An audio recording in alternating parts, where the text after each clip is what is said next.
Okay, I've already created a text right here.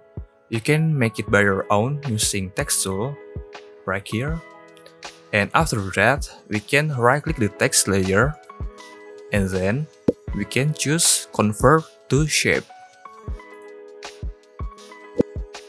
Go to the toolbar and pick this tool, Path Selection tool. Just click it. Now we can select each individual letters right here. If you want to rotate this letter, we can simply Ctrl+T for transform mode, and then we can rotate it to the right or to the left, it's up to you.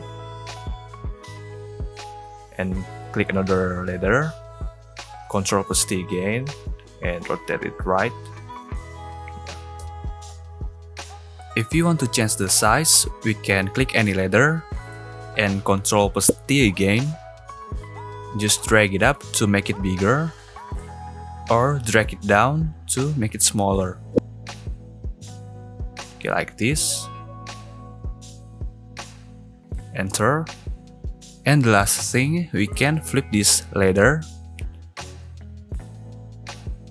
Right click, and you can flip horizontally or flip vertically. So I'm going to choose flip horizontally. Now like this. Okay, maybe that's enough for me. See you on another tutorial.